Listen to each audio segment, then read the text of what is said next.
Hey everyone, welcome back to the Armchair Fantasy Football Podcast, the one and only working class podcast. We are the Blue Collar Ballers, John and DJ. You can check us out on our Facebook page at Armchair Fantasy Football, on Twitter at Armchair FF Pod.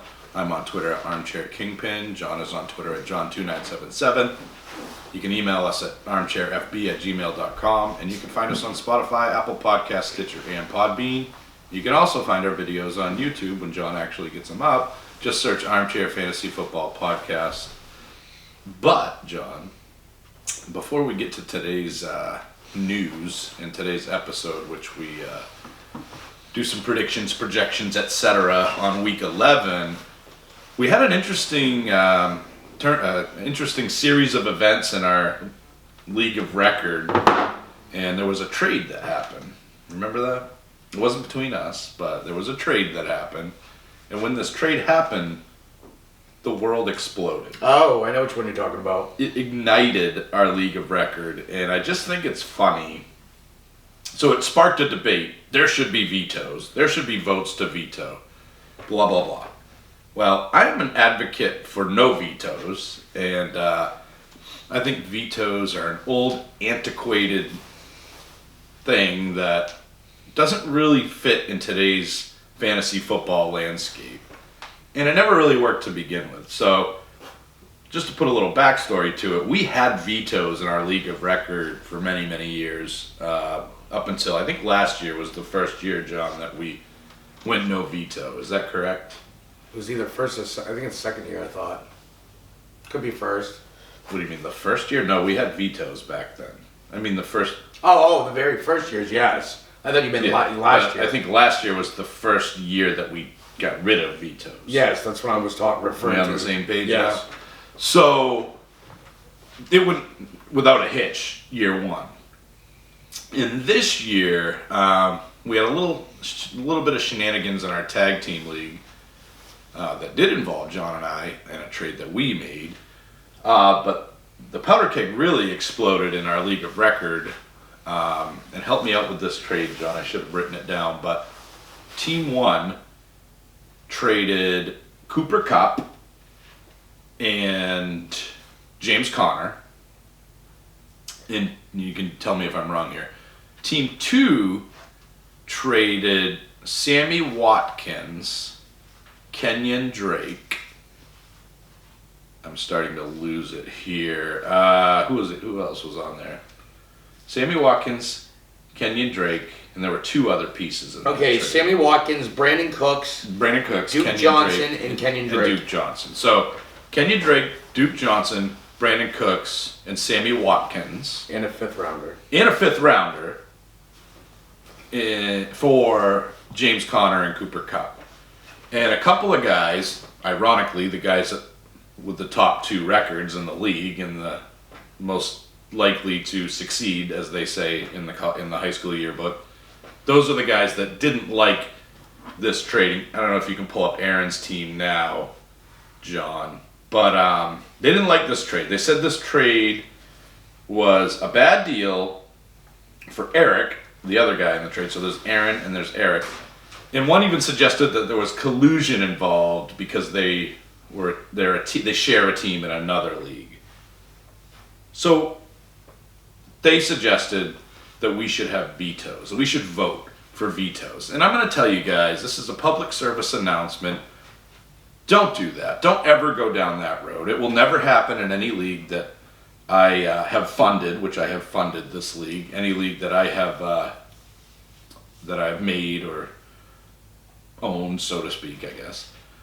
Because it just doesn't work. So put it into this perspective. If I own the Dallas Cowboys and the New England Patriots make a deal with the Tampa Bay Buccaneers, John, which they've fleeced that team for everything they're worth as long as Turd Cutter was there. And ironically, they didn't make a trade with them this year. It's the weirdest thing. But when Turd Cutter was there, every year they made a trade that had you scratching your head with Tampa. It's like, how did they get that for this? Even if it was a good trade, though, as the owner of the Dallas Cowboys, I'd be like, Patriots win every year. I'm voting no on that because I don't want their team to be better. And it's funny, I have heard that. I have heard, Well, I voted no because I don't want that team to be better. Or I vote no on all trades. So, you know what I mean? Stuff like that. So the problem with the veto process is that your competition doesn't think objectively.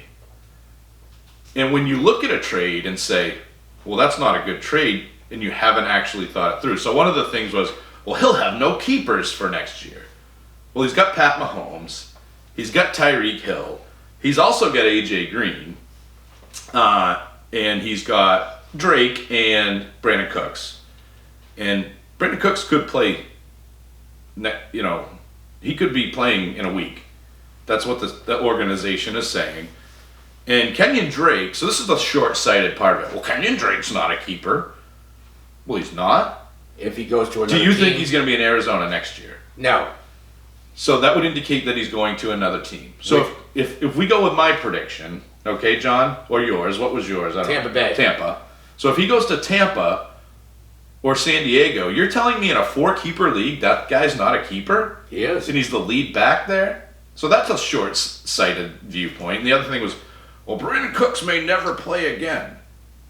And that's probably a little irrational as well. Because we're jumping to a conclusion. Here's the thing. You could say that about any player. Patrick Mahomes going down, if he steps on the field again, he could never play again. I mean, you can use that excuse for anything. Yeah. So I don't really buy that part. So, yes, both of those guys could definitely be keepers in a 4-keeper league. And Kenyon Drake, frankly, has been a keeper the last 2 years for the guy that just traded him.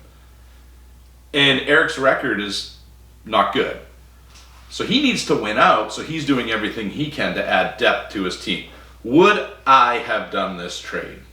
Absolutely not, because I'm really high on Cooper Kupp. I'm not actually that high on James Conner. So it could be a situation where Kenyon Drake has much more value than James Conner next year. I would not be surprised by that. And this, guys, is a perfect example of why you don't do vetoes in your leagues. Because guys don't think objectively when they're looking at another person's trade. They immediately look for what's wrong with the deal. And that's why you can't have these guys vote. Imagine if the NFL owners voted on every trade in the league, the New England Patriots would never acquire players. Because they would all vote no. No waivers, no vetoes. Just doesn't make sense. Is this a great trade for Eric? I would say probably not. But you just never know. No, I mean, look at last year when Dallas Cowboys fans lost their you-know-what, when Amari Cooper, what they paid for Amari Cooper, and they're like, oh, he washed up, this is the worst trade ever. I can tell you right now, any Cowboys fan is loving that trade, even though it looked like they paid a lot for Cooper. The Cowboys made out on that trade now. Yeah. And Eric gets a 5th-round pick next year. So the injustice here would have been if this trade were to have been vetoed, because it's not a vetoable trade. It's just not. James Conner's not even a top 10 back this year. James Conner has done jack and squat, and Jack left town. That's how James Conner's been. So this more was a Cooper Kupp for 4 guys in a pick trade, basically, I think. Yeah, and I think Kenyon Drake, I think his stock is on the rise. I mean, we can't sit here and say that Brandon Cooks is not a keeper-worthy guy. Has he had a rough year? Yes. He could miss the next few weeks, but come back week 14, 15, guys, 16, Saquon Barkley's had a rough year this year. We giving up on that guy? No, nobody is. So anyway, I just wanted to bring that up because I thought it was interesting, and I think there's definitely a bold line drawn between people that think there should be vetoes and people that think there should not. I would tell you, if there's a trade in a league, and there are 2 filters: sabotaging your team or colluding with another team.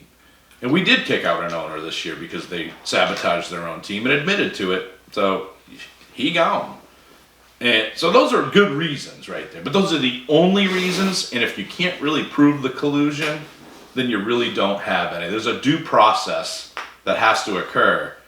So for me, John, and I don't know if you agree with this, trade happens. There's no vetoes. Not only that, there's no stupid 24 to 48 hour period where the trade doesn't go through. That's the dumbest thing I've ever heard. If you make a trade, it goes through instantaneously, and that's been awesome. I think we've all loved that aspect of it. So I don't know if you agree with me or not, John, but that's my take on that. No, I do agree on some parts, but I think people are just quick to jump the gun on trades, and like you said, they only look at it from their point of view, and they also look at it point of view. Oh, you just made Aaron's team stronger. Yeah. Well, yes. Well, that's what a trade. But at the same time, we have the whole league yelling at a guy that's right. not setting his roster official. Well, like okay. He's had a rough year. He's had a rough year. Some of it is his fault, waiting for the last minute on the waiver wire and then grabbing somebody that will not play. Yeah. But this does give him depth. But if you look at his team, it's not that he doesn't. He still has keepers for next year. He definitely does. I mean, I think people are completely overlooking the fact that AJ Green's on his team, and is probably going to be in a much better situation next year than he has been in a long time. That's just weird. People don't look through trades with objective eyeglasses, so to speak, if they're in competition with that person, those other people. And that's why no vetoes, guys. Come on. Child, please. That ain't never going to happen. Not in my leagues. All right, what do you got for news, John? Okay, news is quite lengthy. So we're going to start off with John Ross has been cleared to practice, but he's not eligible to return to game action until week 14. But him practicing now in week 11 is a good thing. We could use him this week. So, Austin Hooper, knee, MCL sprain, is expected to miss at least a month, and his earliest return would be week 15 fantasy playoffs. That's a shame. So, could miss longer, though, depending on how it trends. Next bit of news, Matt Burrito Breida expected to miss 1 to 2 weeks with his ankle sprain. I thought about cutting him today, but I'm not going to do it. I just hated that he's injury prone. So much talent. He made me mad. The whole darn team. Next news, Coach Bill Callahan for the Washington Redskins says there will be a good rotational system for Darius Geis and Adrian Peterson. But AP did not practice today, but it was considered a day of rest for him, so I don't think this year is going to be 50-50 what people are thinking. I'm seeing like 60-40 or 70-30 here with Geis. I get the feeling that Adrian Peterson is a squeaky wheel guy that pisses and moans when he doesn't get enough reps. Don't you get that impression? We all saw when he was with the Saints. Yeah. So anyway, I think they're probably going to try to keep him quiet and keep him in the mix, but it's only a matter of time before Darius Geis takes the lion's share of the carries. Le'Veon Bell. If he stays healthy. Yes. Le'Veon Bell was limited in practice today, but I think he's trending towards playing, so not really huge news, but got to keep those owners involved. Played last week, but notable. Yep. Devin Funchess has been practicing, but is not likely to play this Sunday. And a lot of people went after, well, maybe not a lot of people, but some people definitely took a shot at him on the waiver wire. We stirred the pot a little bit. And then I think next week you're probably going to see T.Y. come back, so there goes Devin Funchess' value. Yeah, but you never know. He looked good in this first game. T.Y. did not practice today, but Jack Doyle did come back to practice. Nothing on Ebron yet, but it could be a double tight end set again week. Expect Pascal to run the one if T.Y. doesn't go. Hopefully he runs more than he did last week. He did not have a good week. No. David Montgomery. Monty Burns lightly rolled his ankle in Wednesday's practice and is now questionable for Sunday. That is not excellent. Mike Davis, though, dude, could be an interesting pickup. They cut him. When did this happen? Monday, I think it was. Well, they might re-sign him. Tariq Cohen looks really good. Yeah, I think you'd probably see them re-sign. Was that on the news? How come that wasn't on the news? Was it? Yeah. Sometimes, I don't know. I'm off in a far Matt Stafford. He's just interrupted me again. I'm not trying to. Matt Stafford is mixed news on this. Said he practiced, didn't practice. Makes sense. He did not practice. Not trending towards playing either. I thought he practiced. It was... We're talking about practice here, John. Yeah, he didn't practice. Didn't I send you something on Stafford? Yeah, you said he practiced, and there was news that came out afterwards that he did not practice. So who's the idiot that said he... We need to find out this beat writer's name that said he practiced. Jeez, this is why you only listen to, like, the Daniel Jeremiahs, the Adam Schefters of the world, guys like that. The beat writers sometimes can mislead information, so looks like... if Schefter didn't say it, don't consider it the truth. But if Stafford doesn't play, that means Sheriff Driscoll. Okay, Alshon Jeffrey did not practice today. Looking like if he does not play, which we still got another day to find out, Nelson Aguilar would lead the way there with Zach Ertz in Dallas. Ooh. Against New England. I'll tell you what, if you're a Zach Ertz owner, you should do pretty good. Dallas Goedert, though, would be a decent start. I got that guy on my dynasty team, and of course I've just acquired George Kittle, but he's acquired lady parts apparently, so he may not play. I'm probably gonna get heat for that one, right? Yeah, probably. Anyway, and he's one of the guys I'm considering putting in there. Dallas Goedert, that is. Hollywood Brown missed practice today. I think he'll play. I think this is just more. Does that mean he's like Inglewood Brown? Devontae Freeman did not practice, and looking like Brian Hill will probably get the start. Freeman right now is viewed as week to week with a sprained foot. Anybody else get my joke? Turd cutter. What? Amari Cooper resumed practicing today on a limited basis. I would not worry about Amari. I know it's his foot, it's his ankle, his knee. He's banged up a little bit, but that's why they have him on a limited basis. I think he's fine to play. I have not heard news that he's not going to play. I think they're just being easy with him, especially when it's later in the season. Banged up a little bit still makes Amari Cooper 100% better than 99.9% of the other wide receivers in the NFL. Correct. Will Fuller got in another limited practice, so he is trending towards playing. That's another weapon for Deshaun Watson. So, yeah, will it be a 3-touchdown week for Fuller? I don't know. Definitely fades Kenny Stills, though. Yes. Josh Jacobs was limited on Thursday, but I think he's trending towards playing. Should be fine, yeah.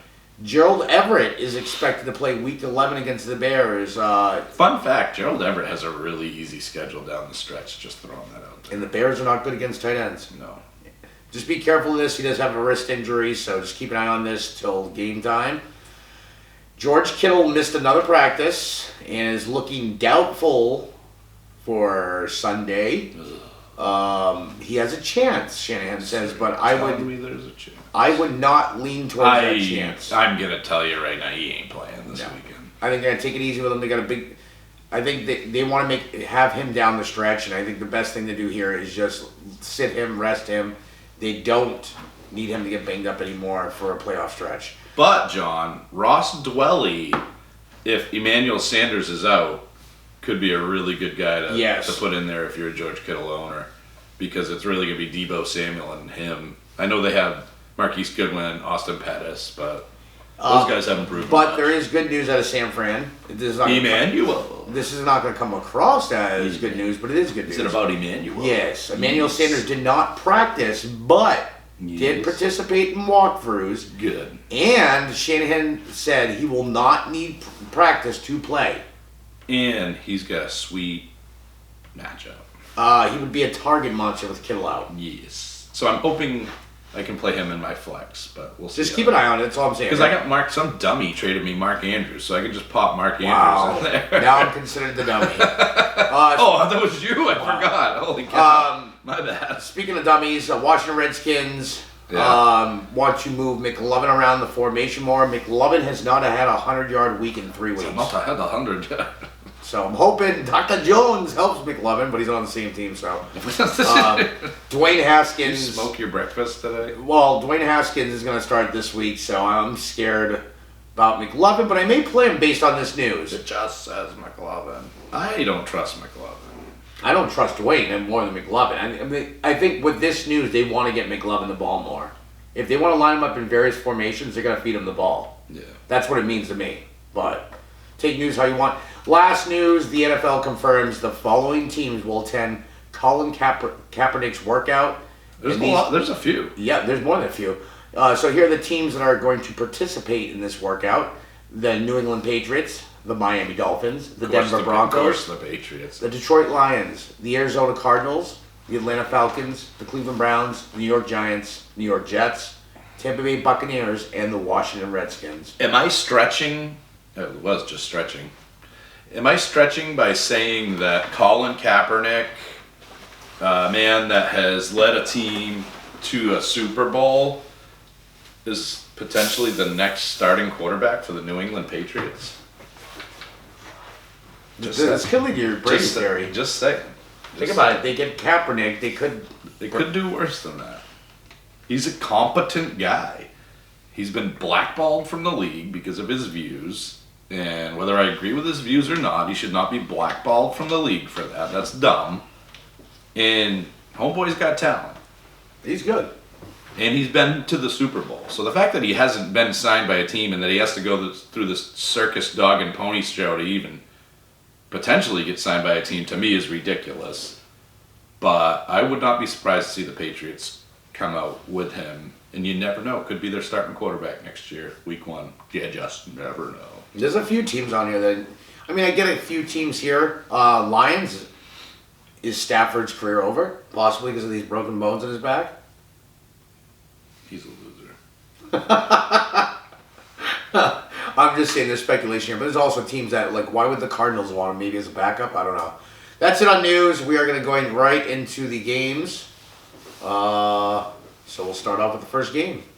The 5-4 Pittsburgh Steelers will head on down to Cleveland tonight and face the Cleveland Browns, who are 3-6. So we were supposed to do something else before we get into that. Oh, phone a friend? No, we're not phoning a friend. Oh. We're actually doing listener shout-outs. So hopefully we can do this just on our Thursday/Friday shows. This one's going to be Thursday, but late Thursday. And I just wanted to give a shout-out to a buddy of ours that is a very loyal listener. And apparently he is Dynasty John. His name is Jonathan Sanders. He is from Chicago, Illinois. And this guy is constantly praising us and supporting us. He actually said recently that we have and I'm just going to say it because, you know, who's going to edit us? Maybe when we get sponsors, they can edit us. But he says he supports us and that we got a good-ass show. And he and one other fantasy football podcast are the only ones that he listens to. And it is high praise that he said that, because it's literally the top fantasy football podcast on the planet that he listens to alongside us. So John Boy, thanks for representing. Thanks Appreciate for supporting it, man. Thank us. you. And we want to continue to do stuff like this just to thank the guys and even gals that support us. So thanks, Big John. All right, now you can continue. Okay. So like I said, it's the Pittsburgh Steelers at the Cleveland Browns. Who are you starting from the Pittsburgh side? Nobody. Okay, what about... No, I mean, I'll start James Conner. I think you have to start Jalen Samuels based on the fact that he's the number one wide receiver basically on the team. With Mason. He's the only one that Rudolph can get the ball to because he's only about 5 yards away. I'm not starting Juju Smith. You're gonna hear some hot takes from me today because I'm sick and tired of some guys out there that have these big names and don't produce for you. We need to stop the insanity. Stop starting Juju Smith-Schuster. You might regret it once or twice by the end of the year, but there's why start him? There's been a lot of talks in other chats. Juju's actually being cut from a lot of teams. I think that's honestly, in redraft, John, I don't think that's such a bad thing. I mean, you're talking about guys like Alan Lazard that have more value than Juju Smith-Schuster right now. You're definitely not doing that in Dynasty or Keeper leagues, but, I mean, I will say it's an okay matchup for him, but not good enough to make... Mason Rudolph cannot get the ball to Juju Smith-Schuster, number one. Number two, he don't even try. So why would you start Juju? Give me a reason. I'm literally starting the two... You can't. I'm literally starting the starting the two running backs, and that's it. Okay. Vance McDonald has a good matchup here. Cleveland is the 10th worst team against tight ends. Cleveland's bad against a lot of things. They're bad against the run. They're middle of the pack against the run. You got to start Nick Chubb. Yes, definitely. I'm starting Nick Chubb. Here's my other... Ready for this hot take? I am not starting Odell Beckham for the rest of the year either. I'm done with these guys, dude. What about Jarvis? His ceiling is like 10 points. Jarvis Landry, that's my dude right there. Jarvis is like the safest bet on the Cleveland Browns, not named Nick Chubb. So for me, it's Chubb and it's Landry, and that's it. Okay. I am not starting Odell Beckham for the rest of the year. He's a cut candidate too, in my opinion. Look at the matchups, bro. I mean, he's got a couple sweet matchups, and they're in the fantasy playoffs. So I guess you hold out with Odell until then. But even then, like, he's had good matchups. And he's not coming. He got targeted how many times last week? I think 14. He just doesn't care, dude. Like, he does not. Oh, he goes sour care. when their record goes sour. I mean, So hard pass. Not starting Odell. Not starting Juju. okay, we'll start. We need to start holding these guys accountable by putting them on our bench because they've been hurting us all year in fantasy. If you're owners, And they're costing you losses now. And they're costing you wins, and that's what's super important right now. So we'll start with the 1 o'clock Sunday games. Dallas Cowboys 5-4 will travel to Detroit, who is 3-5-1. Now we're talking good matchup here for Ezekiel Elliott, and you know what, Zeke, you need to be. We're starting on fire here because Ezekiel Elliott is an RB2 at best. He is no longer an RB1, and it might be a good idea with your giant contract, Zeke, to turn it around, bro. Because I do have you on my team, and you are my number one guy. Yes. Like Jack Nicholson said in Batman, it was Jack Palance. You're my number one guy. But you're not going to be pretty soon, because I might even trade you, Zeke, in the offseason if you can't get it together. We need to start holding guys accountable. But, John, Zeke is going to... He should feast here. He's going to do Detroit his thing. is the second worst team against running backs. I think Zeke's starting to hear the buzz, and I think you're going to see him destroy this paltry run defense. Zeke might win me my week this week, and I hope that he does, and I hope that he does for everybody else that has him on their team. This is also a good matchup, John, for tight end. So you starting Jason Witten here? I think you can start Witten, him, possibly Jarwin if you're streaming. I think, yes. Witten, Zeke, and Prescott are all must-starts. I'm a little nervous about Cooper because he draws Darius Slay, but I think he's an alpha talent, and I think he can handle it. I just don't know if you're going to see a huge game from him. And I think Michael Gallup's a pretty solid start this week, too. Detroit's good against wide receivers. They're not great. Okay, what about anybody from Detroit? It looks like Stafford's not going to play. You're not starting Driscoll. I'm not starting Driscoll. But I think you have to start Galladay and Jones. Those guys are the opposite of the Odell Beckhams of the world. They're the opposite of the Juju Smith-Schusters of the world. I would rather have my Marvin Jones on my team all day long over either of those guys right now. Because the guy is a gamer. And last week, they proved that even with Sheriff Driscoll, that they can get the job done. I don't think you're going to see that type of 15. I don't think you see 15 in PPR from both of them every week, but I feel like they've earned the right to be started regardless of who's the quarterback. Yeah, Dallas is actually... And they're going to play from behind. Would be my guess. That's true, too. Dallas is the second best team against the pass, so... I'm telling you, these guys are good dudes, and they're gamers, unlike Juju, and unlike... yeah, but you have to throw the Driscoll is better than Rudolph. Yeah, you have to throw in the garbage time aspect, though. And they will... I think they will be playing from behind. If Matt Stafford's in this game, you guys better be ready for a bonanza, because that's what's going to happen. This is going to be a shootout. That's what I wanted to see initially. But that's still up in the air. What about Hawkinson against the Cowboys, fourth worst against the tight ends? See, I thought Hawkinson would have a big week last week, and it was still more the Galladay and Marvitron show, if I recall. I don't know if there's enough ball to go around against the Dallas defense.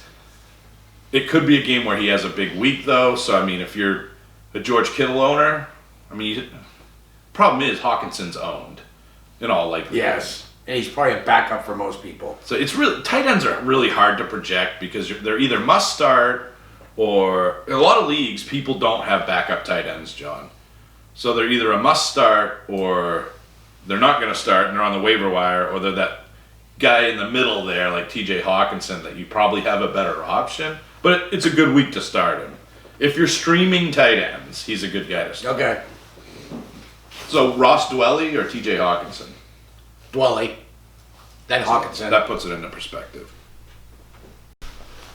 So next matchup we have is yelling into the mic. No, I'm actually not. Blowing my eardrum. The 4-5 Jacksonville Jaguars travel down to Indy, who are 5-4. This is a divisional. So I just want to point out, and for the people on YouTube, they can see this, but John has a hood on, and then he's got the cans on top of the hood. So that's probably why you don't think you're being really loud. I just want to throw that out. That's true. I got no filter there, bro. I'm cold. I'm not going to be able to hear by the end of this. What? No. So what do we got going on here? We have Jacksonville traveling down to Indy. And it looks like Jacoby. Talk about boring. Nick Foles is back. This is probably the most boring game of the week, wouldn't you agree? Yes.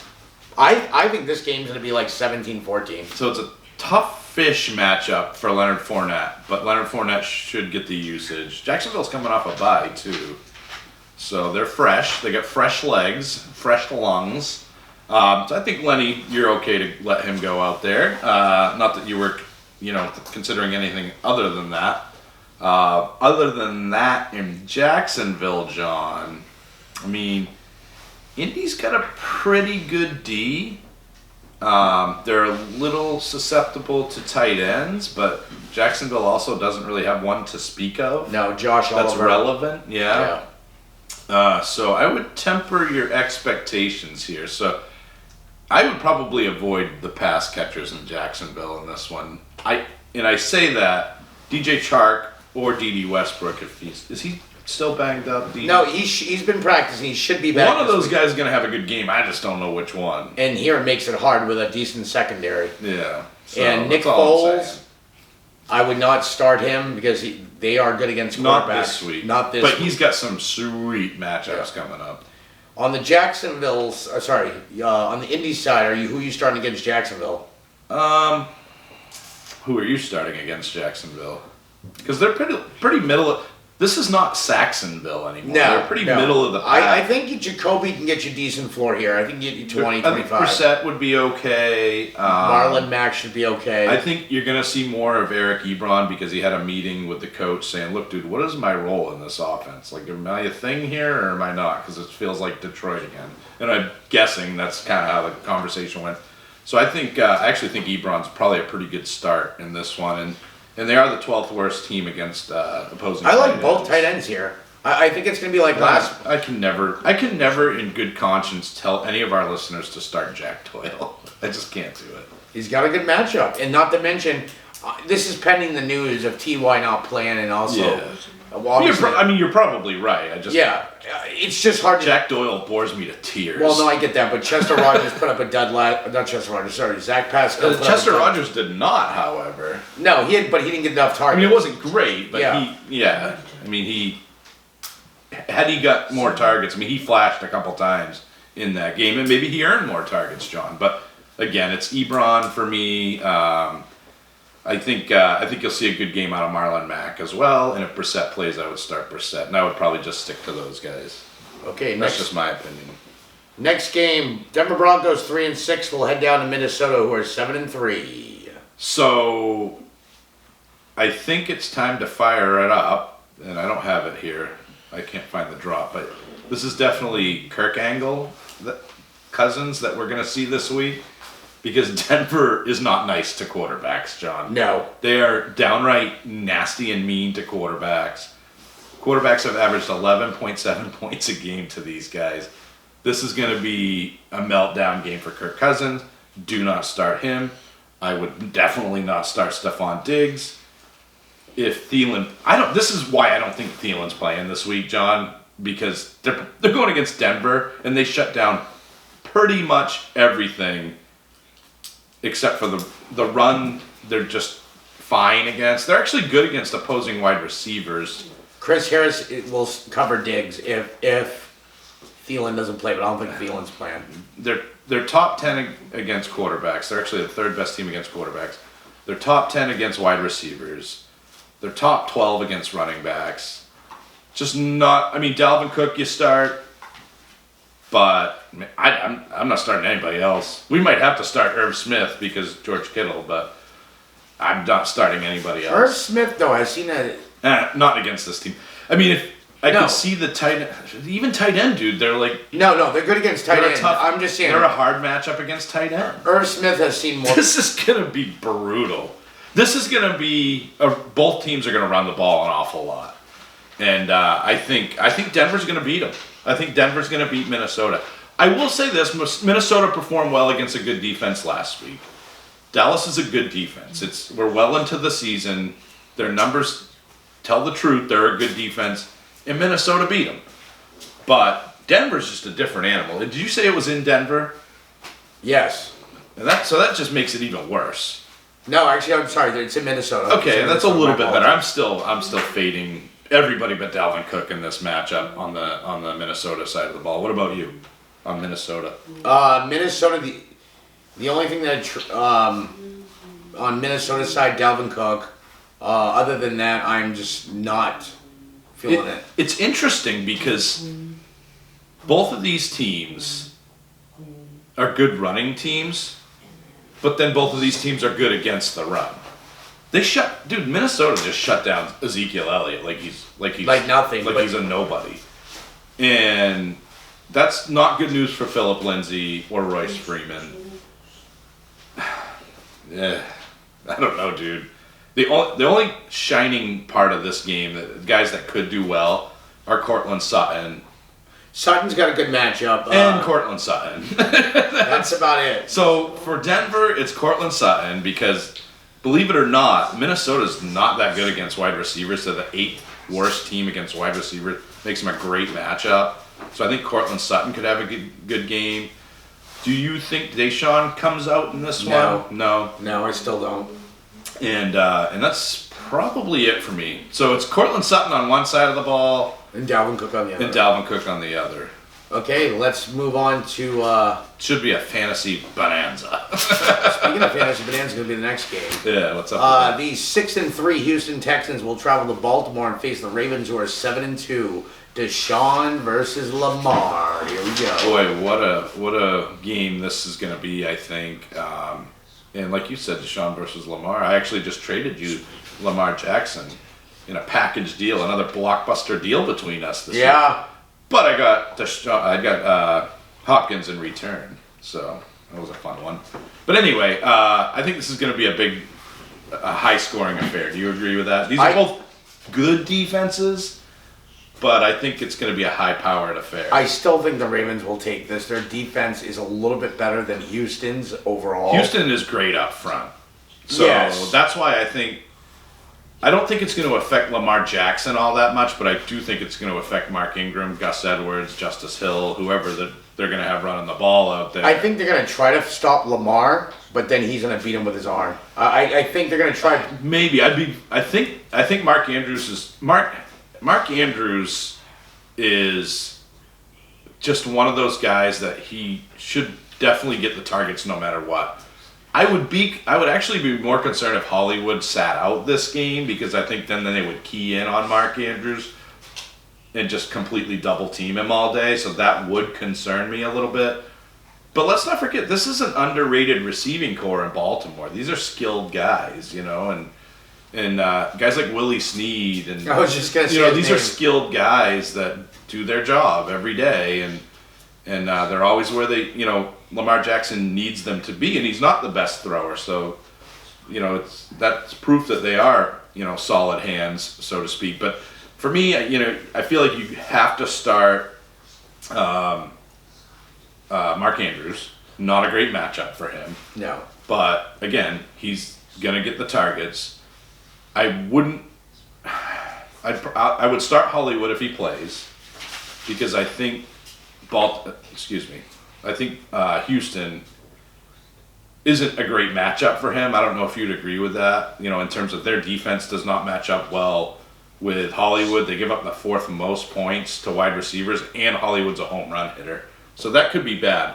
The other thing with Mark Andrews is he's more of a receiver type of mold. He lines up in the slot. He goes in motion. So. And that kind of he's not your typical tight end, yeah. Right, and that does go in line with... so I think this is going to be a good throwing day for Lamar Jackson, and I think he's going to give you his normal at least 50 yards on the ground. I think he gets 60 yards rushing with a safe floor of 220 throwing. So Lamar's a must-start at the end of the day anyway, this is a great matchup. Houston's the 9th worst. They give up the 9th most points. 20.2 a game. Yep, so it's a great matchup.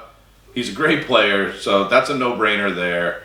I think Mark Andrews I think he could really have a similar game to last week. And I think Hollywood, if he plays, could have one of his really big boom games. What about the Houston side of the ball, John? You have to start Deshaun Watson just because of his upside. Yep. And it's not a terrible matchup. It's not a terrible matchup, and the Ravens have showed some games they can be beaten. I mean, they're not a top 10 defense. They've been up and down, but the last few weeks... They're top 10 against the quarterback. Yeah, but they've played well the last few weeks, though, other than, the few times they haven't. How many times have they played Deshaun Watson? You know what I mean? So he's obviously a higher caliber player. I don't trust Houston backs here. I don't trust Carlos Hyde, and I don't trust Duke Johnson either way here. I know the Ravens aren't great against the run, but they're middle of the pack, but I don't trust either one. You have to start DeAndre Hopkins. You have to. And I think Will Fuller, I think you can start him as well as long as he's going. Those are the only two I'm safe with in that team other than Deshaun Watson. Okay. Sorry, I'm trying to look up, just out of curiosity, the Ravens. Sorry, you can continue. I'm just going to look something up real quick. Yeah, this in regards to this game? Yeah, but you can move on to the next one. I'm just curious about something. I want to next game, the 2-7 New York Jets are heading down to Washington and against the Redskins, who are 1-8. This is the toilet bowl, folks. This is a bad game here. So sorry, now I can jump back in. Go ahead. Sorry about that. Sorry to completely disrupt the whole show. But quarterbacks that Baltimore has played. Who was Miami's quarterback week 1? Was it Rosen? Doesn't matter. It was Fitzmagic first week. And then Kyler Murray week 2, and he wasn't good then.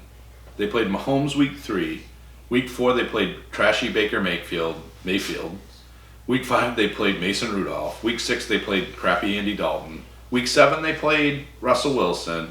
Week 9 they played Brady and pretty much shut him down. But then Cincy again. So they haven't really played great quarterbacks. So I would just be cautious. When we give you guys these stats on where they rank against opposing teams' positions, you got to know who you have to look a little bit further into it and say, okay, well they didn't face a ton of great quarterbacks. Anyway, what was the next game? I'm sorry, I just thought that was an important stat. Jets at Washington. Who are you starting from the Jets? Can we just move on to the next game? Okay. Thanks. You start. You can tell me who you're starting. But I'm not starting any of these clowns. Only one on the Jets, Le'Veon Bell if he plays. Yeah. That's the only one I feel comfortable with. And from Washington, I would probably. Let me digress. Jamison Crowder, Le'Veon Bell. You can't not start Jamison Crowder. Oh yeah, safe targets. What about McLovin against the second worst secondary? I mean, probably get you 10. That's his ceiling, I think. Okay. Do you disagree with that? I don't know. It's not a detriment to McLovin. It's a detriment to Dwayne Haskins. I don't know. Just a coach saying that he'd move around more. I just have a feeling that he's going to put at least 15 this week, but I could be totally wrong. All right. So we'll go down to the... I like it. I like disagreeing. Yeah, this divisional game next. The Atlanta Falcons 2-7 head down to Carolina, who are 5-4. Big division game here for Carolina, I should say, not so much Atlanta. Yeah, so this is an interesting game because Carolina is not good against opposing running backs. They give up the third most points to opposing running backs. But Brian Hill is on the Falcons. So it's interesting. I would start Brian Hill in this matchup, though. I don't like him. I don't dislike him. I'm sure he's a nice guy. I just don't think he's that good of a running back. I would definitely start him against Carolina because they can't stop a nosebleed on the ground. They got tore up last week. Yes, they did. Right up the middle, too. Yeah, they did, but that was weird. That was really, really weird. And Kuechly missed some key tackles, which that's not like him. So I don't know if it's the weather, it was the cold. Maybe Carolina don't play good in the cold. I don't know. They were especially bad last week. So I don't think you're going to see that this week. But I think you have to start Brian Hill this week. What about the receivers, John? Atlanta, you have to start Julio. Yeah, man. You have to start Julio. This isn't a terrible matchup for Julio. These guys are middle of the pack, like almost dead center of the pack against opposing wide receivers. So I think you start Calvin Ridley as well. Don't forget. And with no Hooper. So we got no Hooper, we got no Sanu. Like, these two guys should both have really good games. Ridley should have a good game too. And I actually think somebody's going to bring up the rear and have a good game that we don't expect. but I'm not sure. I don't know why, but I think this is Julio's blow-up week. I know you would love to hear that. Oh, God, I would love it. But us don't forget that 2 years ago, it was in Atlanta when this happened, but this is in Carolina, it doesn't matter. Julio torched that secondary for over 220 yards And receiving. they're not that great. They're No. not that great. And Julio, like we said, is just he's a different specimen. He's the best in the world. Yes, he has such a high ceiling, and this could be his ceiling game for the year right here. I say start Julio with confidence. You start Calvin Ridley with confidence. I don't trust anybody other than those two. I'm skeptical of Hill this week because he's such a bad back overall. I think you could start him. Safe floor? I think he's got a safe floor. Matt Ryan. Matt Ryan, I would definitely start. Okay. I think this is going to be another shootout. I think most of it's going to be on the back of Christian McCaffrey for Carolina, and to a lesser extent DJ Moore. He really had a great game last week, but I would definitely start Matt Ryan. As far as the Carolina Panthers, Christian McCaffrey's a must-start every week. Atlanta's middle of the pack against the running backs, so he'll only get you 25 this week. Only. I think Kyle Allen has a good week this week. Oh, and that's what I was just gonna say. And I don't know who that defense was last week that stifled Drew Brees, but I don't think they can do that again, John. They're not a good defense. It is. I think they got up against the Saints because it's a winning team that, as the Hall of Fame quarterback and Divisional rivalry, though. it's a division, and so is this. But I just don't think they can repeat that performance. And Kyle Allen, I think, John, they're gonna give him more rope. He's probably their future, so they're gonna need to see what this kid's made of. So I think you're gonna see a little bit. He's gonna be a little bit more off the chain this week, so to speak. And let's not forget, Atlanta does give up the 5th most points to opposing quarterbacks. So I think it's gonna be a good game for Kyle Allen. I think it's going to be a great game for both Curtis Samuel and DJ Moore, John. This team, Atlanta, gives up the 7th most points to opposing wide receivers. I think they're both going to feast, especially DJ Moore. DJ Moore's going to be unbelievable this week. He could have a true breakout 30-plus game. I'm just throwing that out there. And that's pretty much it. I don't trust Greg Olsen to have another big game this week. Okay. I was just going to ask What that about too. you? I think Greg Olsen, I think he's starting to see more targets. Kyle Allen's feeling more comfortable with him, so I think I think he'll get a safe floor. Yeah, I'm not saying that with a ton of confidence. Yeah, no, Trust me. I think Olsen can get you a safe floor of 10 this But week. he's just going by his history of inconsistency. I could see this being a plateau game for him. Okay, another divisional rivalry coming up, and you'll hear who's the favorite once I see the teams. The 6-3 Buffalo Bills head to Miami, who are 2-7. Didn't they just play Miami? Or is that my imagination? They didn't just play them. It was a couple weeks ago, 2 or 3 weeks ago. Buffalo's pretty good against quarterbacks, so I'm not starting Fitzmagic at all. They are not great against running backs. They give up the 9th most points to opposing running backs. That's Balazs. But we're talking about Kalen Balazs here. No. So probably not. I'm starting nobody If you're for Miami. desperate and you need to start him in the flex, I would do that. I'm starting Devontae Parker, bro. Until he proves to me that I shouldn't, I'm starting him. Even with I know it's a horrible matchup. Okay. But Cleveland just beat these guys, and guess what? Jarvis Landry scored a fair amount of points in that game. True. That is true. I'm starting Devontae Parker. Okay. That's it, though, for So, Miami. what about Buffalo side? Well, I'm hoping that we see the resurgence of Devin Singletary this week. I think that's very likely. I think you could see a really, really big game from him. They give up the 5th most points to opposing running backs to the Miami Dolphins.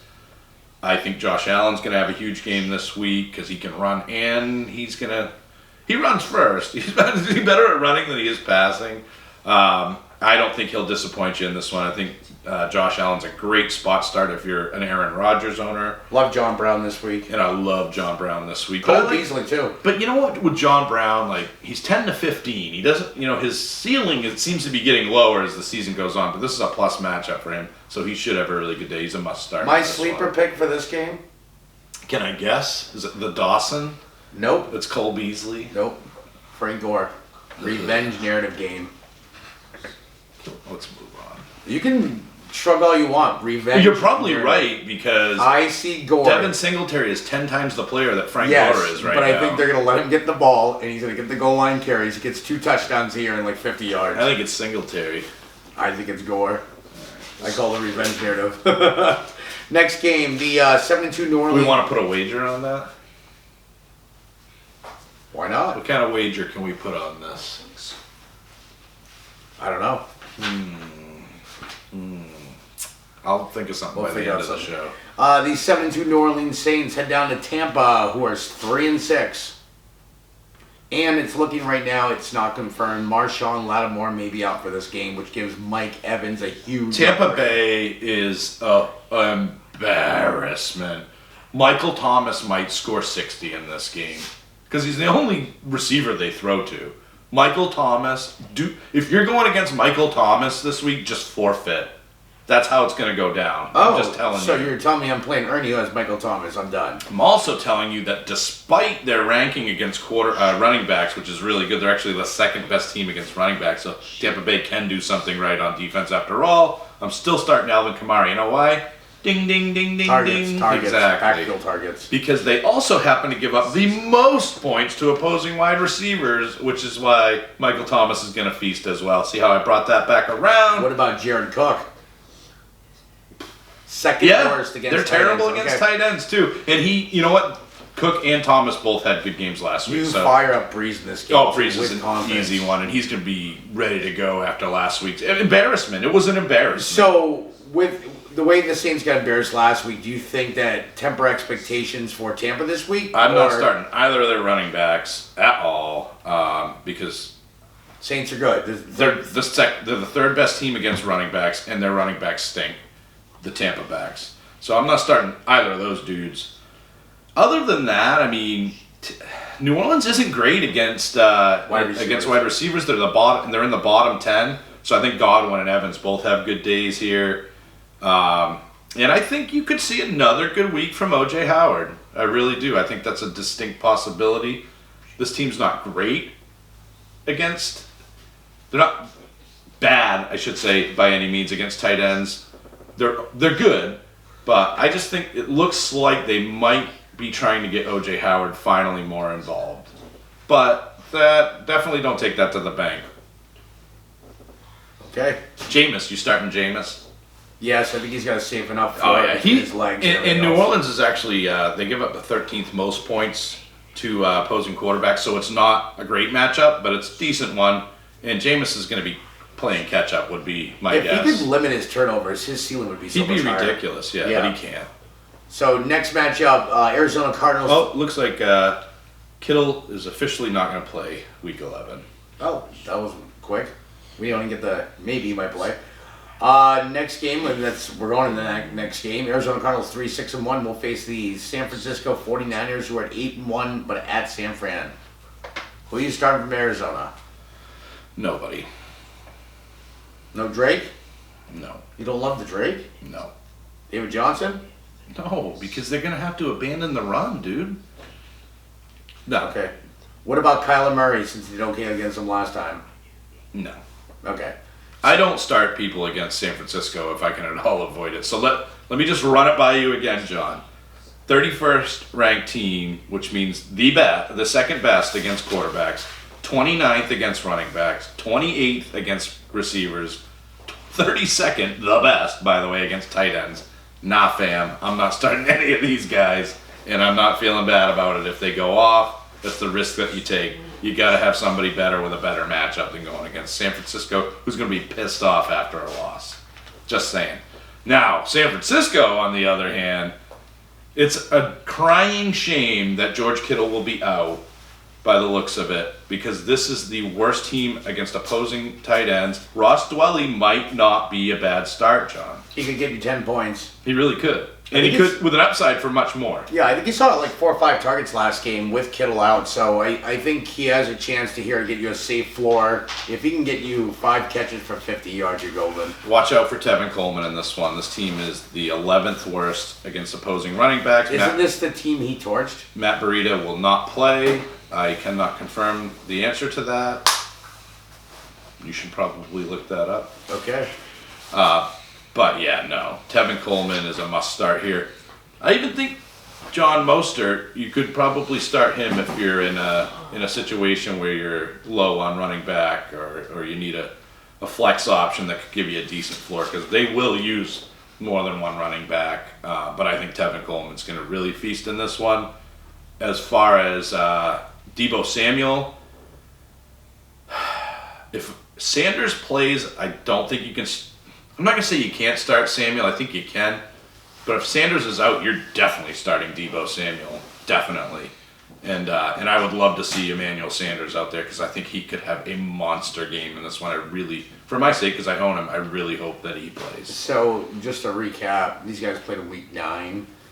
Tevin Coleman did not have this big game against these guys. Yeah, Matt Breida had a decent game. Emmanuel Sanders had a great game. 7 catches for 112 and a TD. But this was the game. You love the Drake. This was Drake's debut, and he rocked it sideways. Yeah. But David Johnson's back, so it's going to limit his upside. I just don't. I don't trust it, dude. I don't trust it. And I think San Fran, after losing their first game, is going to be fierce in this one. So I'm passing on. And they lost the last few minutes too. So, yeah. Or seconds. Yeah, that was it. Was you started to see some chinks in the armor, but like once again, I think now that the loss has occurred, they can breathe their sigh of relief, because I think that's teams will tell you that sometimes going undefeated is the worst thing that could happen, because you're just waiting. It's in your head at that point. Anyway, what's next? Okay, the next game is the New England Patriots, who are 8-1 at the Philadelphia Eagles, who are 5-4. Yeah, start Tom Brady. Start that dude up. Start Mo Sanu. Definitely, Edelman. Julian Edelman might score 30 without even getting a touchdown. So he's a must start. Is N'Keal Harry playing this weekend, John? I have not heard anything yet. Don't start him, but I'd be curious to see how it shakes out if he's out there, because I think he could really be, and you guys have heard me say it before, I think he could be a very, very big-time player in this They didn't league. get anybody other than Sanu, so there's a reason behind it. But I think Sanu is already, you've seen chemistry with him and Brady, and Edelman is Edelman. He's automatic. Other than that, John, Sony Michel, is he a start? No way, not against this Eagles front line. Yeah. So it's funny, the Eagles are actually really good against running backs, but they're trash against receivers, so I would agree with you on that one. But, again, if you don't have better options, he's probably the goal line back. But it is also the New England Patriots, It could so be Brandon you never Bolden. know. Yep, you just never know. I'd be interested to see if Damian Harris suits up in this one. It's possible. Yeah. I'm telling you guys, go out and, if you're in a deep league, stash Damian Harris on your bench. Just throwing that out there. Okay, on the Eagles side, who are you starting? Well, this is interesting, because New England does rank very high against most positions, and they're actually still number 1, despite what happened against Baltimore. Number 1 against quarterbacks, running backs, and receivers. It's the hat trick. But again, I will say what I said when they were going into the game against Baltimore is you got to be careful with those rankings, like we talked about earlier, because what story do they tell when you actually look at the teams that they've faced? They have faced the bottom of the barrel in the NFL, and then they faced a good team against Baltimore, and it all went south. So what I would say here is I think you can start Jordan Howard and Miles Sanders. More so Jordan Howard, because this team has been getting gashed up the middle as of late. This team has shown some chinks in the armor against opposing running backs. So I think you're safe to start them, and I think Zach Ertz is a good start this week as well, but I'm concerned because New England does have a tendency to go after the number 1 guy.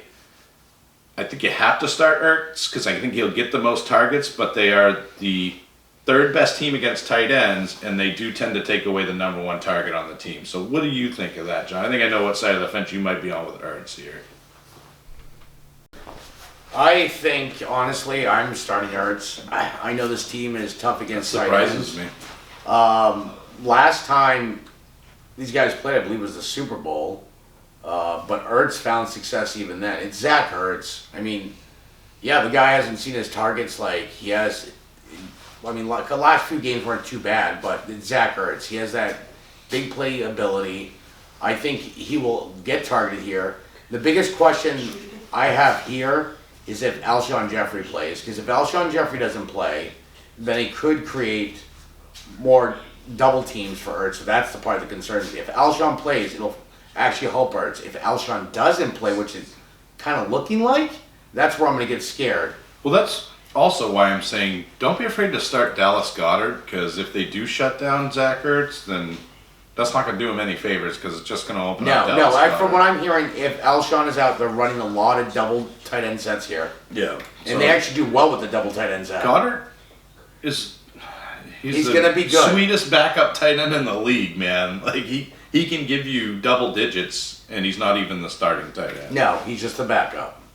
So I think he could be a decent start. You know, like, again, if you're a Kittle owner and Dallas Goedert's on the waiver wire or stashed on your bench, then you could definitely do worse, I think.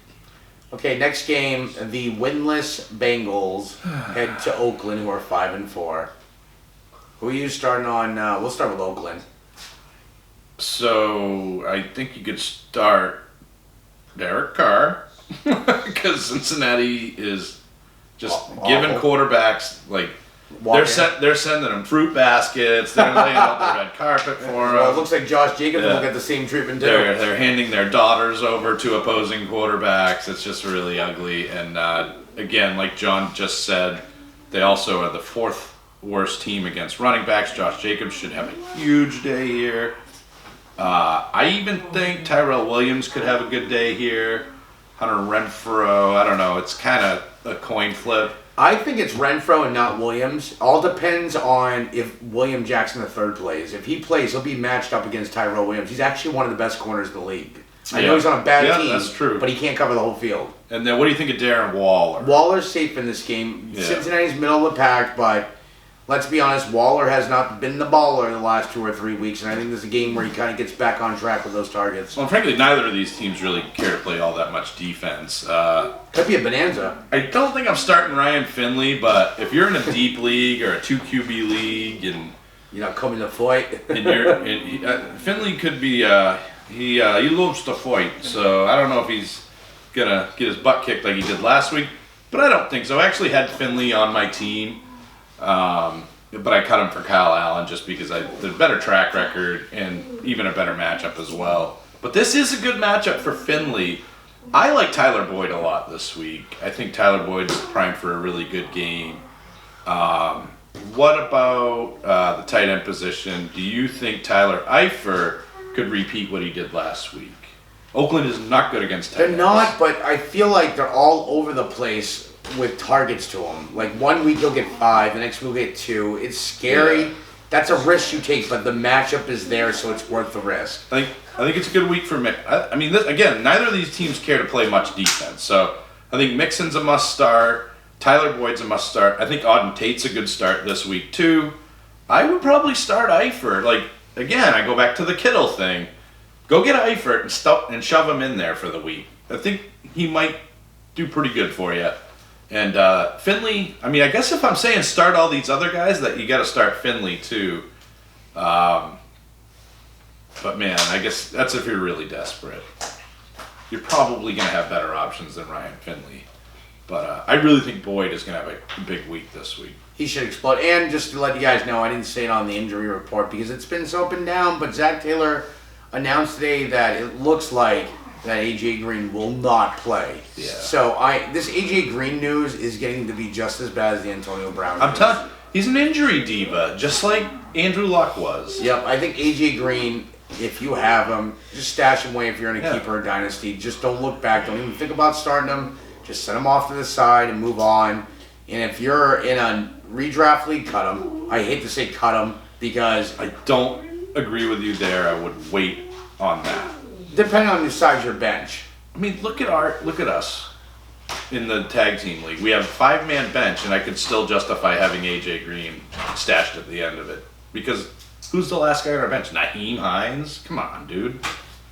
I'd rather have AJ Green sitting there for the playoff stretch potentially than Naheem I'm just Hines. getting sick and tired of hearing when he's going to be back. But we'll move on.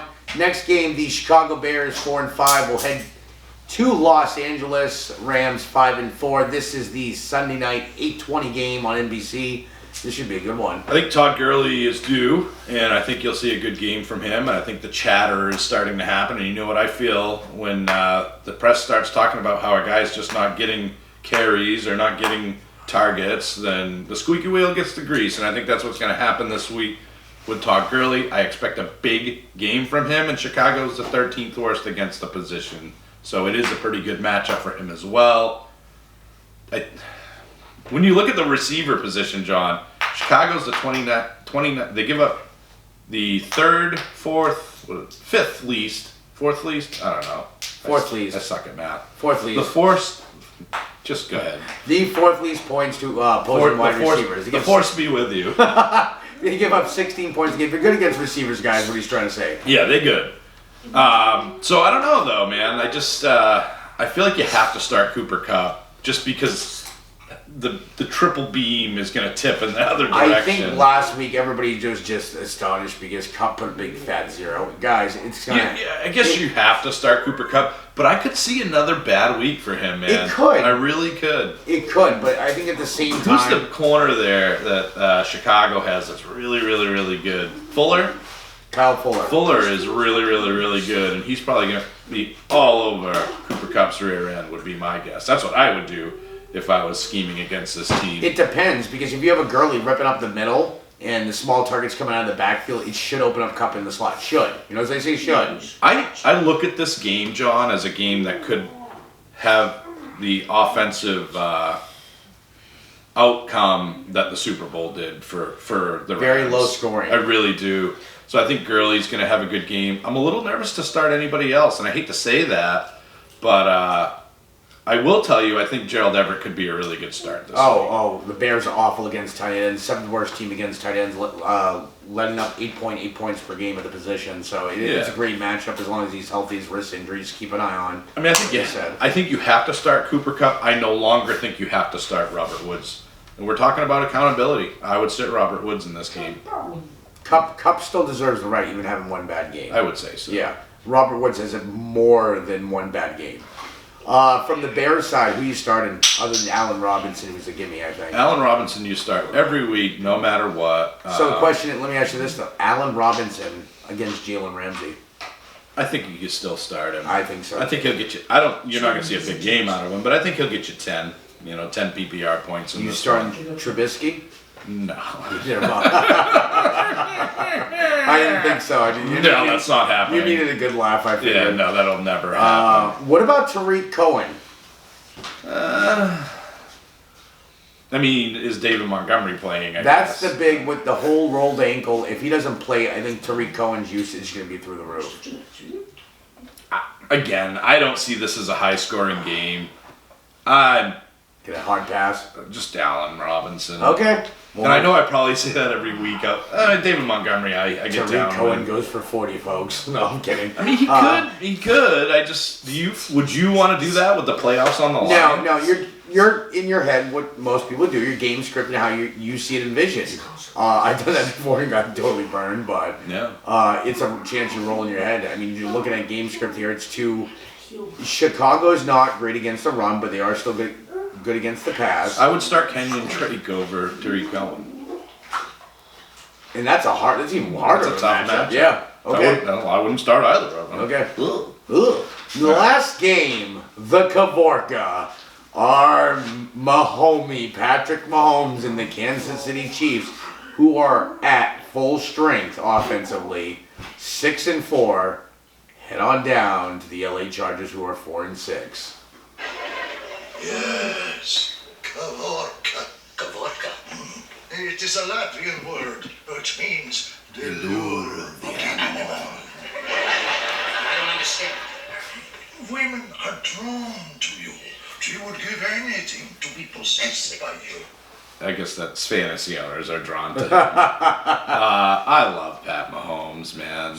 I love that we have him in the tag team league now, and we can reap the benefits of having Pat Mahomes on our squad. I love all of that.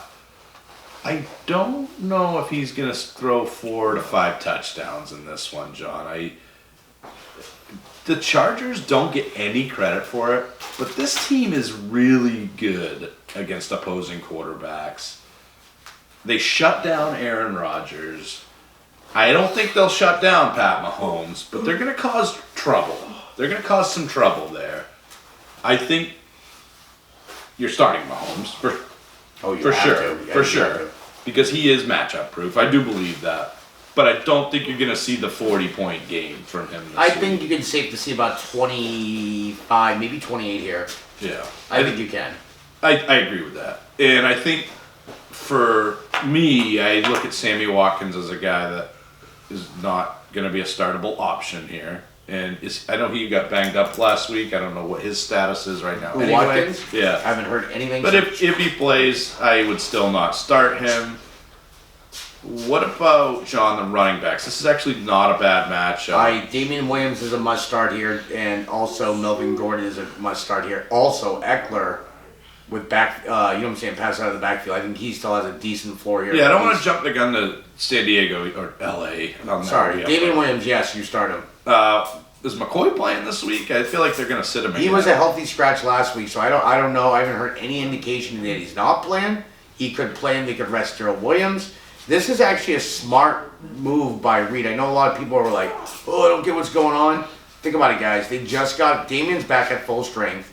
You have LaShawn McCoy, you have Gerald Williams. Why not rest one every week up until the real playoffs? Or, you know what I'm saying? Yeah, I think Damian Williams is a great start. I would not be surprised to see Gerald Williams as a healthy scratch this week.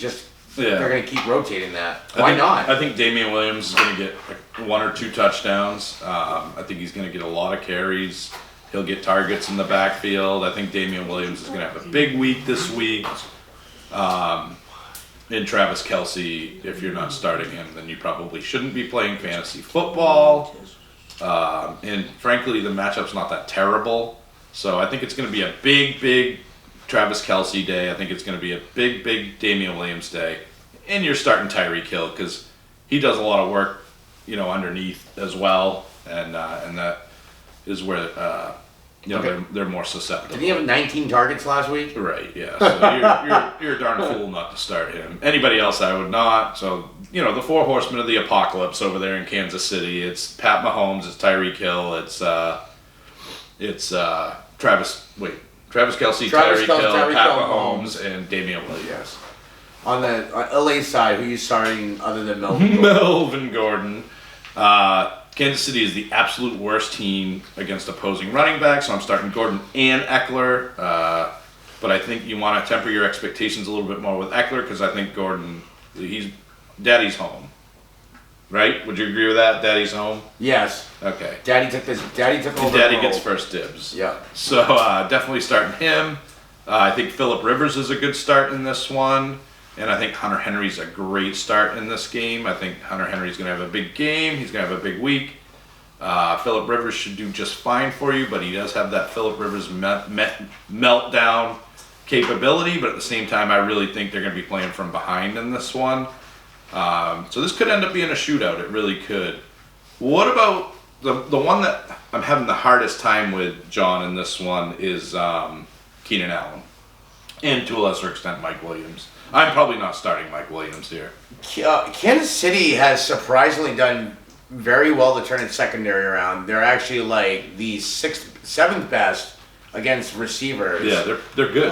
They're a hard matchup. They're good. They're a difficult matchup. I'm gonna be honest with you. I gotta respect Kansas City in this one. And I don't.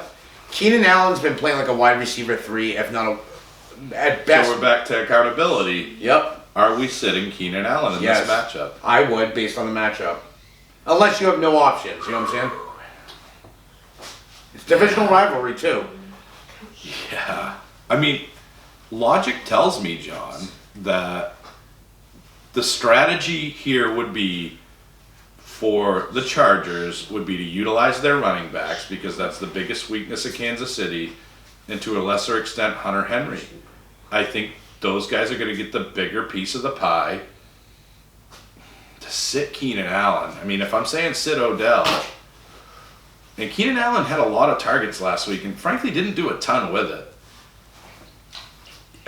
I would sit him. I mean, if you have guys that have much better matchups, let's try to put it into perspective. Would you play Jamison Crowder over Keenan Allen?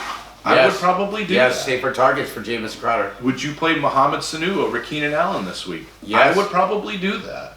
Would you play Deebo Samuel over Keenan Allen this week, Yes. especially if Sanders is out? I would probably do that. And these guys aren't big names, but guys, you need to win now. If you're trying to get into the playoffs, you can't be handing out losses to yourself. I would probably, if you have guys like we just spoke about, just to put that into perspective for our listeners, I would probably sit him.